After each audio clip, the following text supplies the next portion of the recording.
My dear friends, myself Jayanti Mesurya, and today let's go ahead with one more poem. Let's try to understand it, let's read it and enjoy. Two. The title of the poem is Don't Be Afraid of the Dark. એનું જે શીર્ષક છે આ કવિતાનું તે એવું કહે છે કે ભાઈ અંધકારથી ગભરાવું નહીં. હવે દરેક બાળક, દરેક વ્યક્તિ બાળપણમાં કે ક્યાંક ને ક્યાંક એવો સમય આવે કે જ્યારે અંધારું હોય ને ત્યારે આપણને બીક લાગતી હોય છે, અને એ બહુ સહજ છે. અંધારું હોય એટલે આપણને બીક લાગે. તો અહીંયા પણ એવી જ કંઈક વાત આ કવિ કહે છે કે એનું ટાઇટલ આવું માર્યું છે કે ભાઈ don't be afraid of the dark, અંધકારથી ગભરાવું નહીં. હવે અંધકાર એટલે અંધકાર, અને અંધકારના કોઈ પ્રકાર નહીં આપી શકીએ આપણે કે ભાઈ આવો અંધકાર ને તેવો અંધકાર. કારણ કે અંધારું થાય એટલે કોઈ પણ બાળક ગભરાય, જેમ કે મોટા વ્યક્તિ પણ ગભરાય, એવું કંઈ જરૂર નહીં મળે. તો ચાલો આપણે એ સમજવાનો પ્રયત્ન કરીએ. કવિ શું કહે છે? The first line is, or first stanza, don't be afraid of the dark, little one. The earth must rest when the day is done. The sun must be harsh, but moonlight never. And those stars will be shining forever and ever. Oh my God, what a great line. What a great stanza. Really I appreciate. મને ખરેખર ગમી જાય એવી. કવિ શું કહે છે તે જુઓ. પહેલા સ્ટાન્ઝામાં કેટલું સરસ મજાની વાત કરે છે. શું કહે છે કે ભાઈ don't be afraid of the dark, અંધારાથી ગભરાવું નહીં, અંધકારથી ગભરાવું નહીં. કેમ નહીં ગભરાવાનું? જરાક અંધારું થાય એટલે આપણે ગભરાઈ જઈએ, બહુ યોગ્ય નથી એમ. કેમ?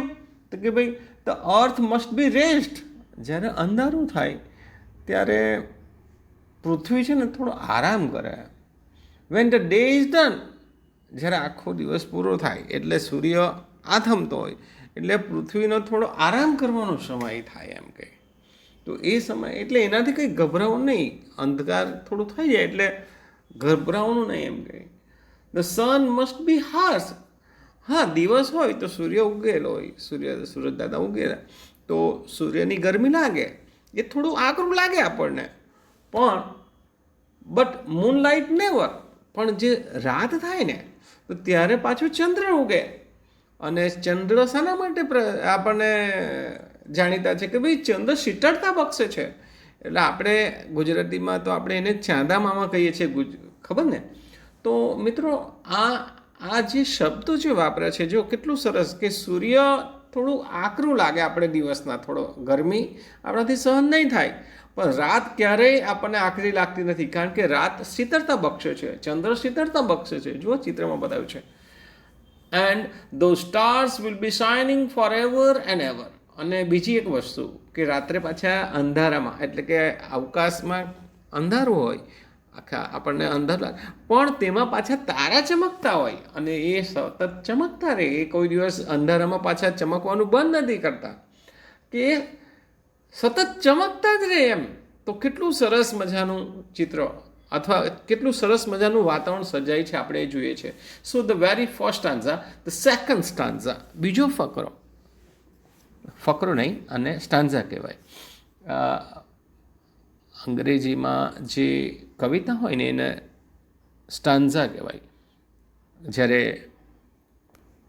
કોઈક લેસન હોય ને તો પેરેગ્રાફ હોય ને એ જુદી વસ્તુ, એ પાઠ આવે ને લેસન હોય તેમાં હોય, હવે પ્રોઝમાં હોય ટૂંકમાં. હવે આ બીજો સ્ટાન્ઝા છે તે જુઓ. બી friends with the night, there is nothing to fear. Just let your thoughts travel to friends far and near. By day it does seem that our troubles won't cease, but at night, late at night, the world is at peace.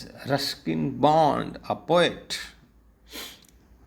જો કવિએ કેટલી સરસ મજાની વાતો કરી છે કે રાત શાના માટે છે.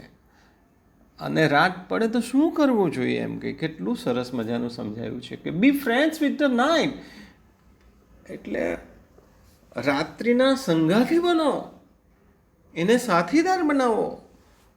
દેર ઇઝ નથિંગ ટુ ફિયર. રાત્રિથી ગભરાવાની જરૂર નથી. કેમ કે રાત શું કરે છે અથવા રાતથી શું થાય, રાત્રે શું થઈ શકે?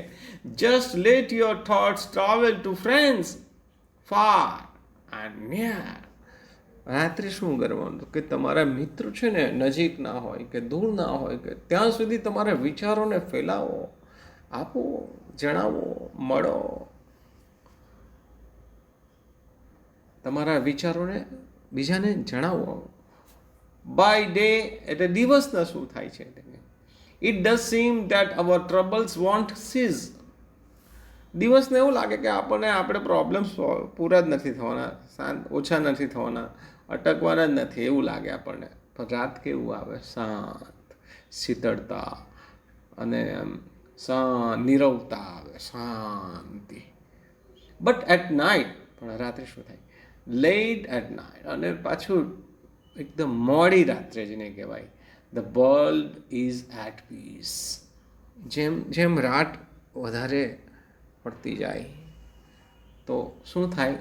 એકદમ નીરવ શાંતિ ફેલાતી જાય. એટલે કવિ અહીંયા એમ કહે છે કે રાત એટલે કે અંધારા, અંધારાથી ગભરાવું નહીં, પણ એને આપણા મિત્ર બનાવવાનો રાત્રિને.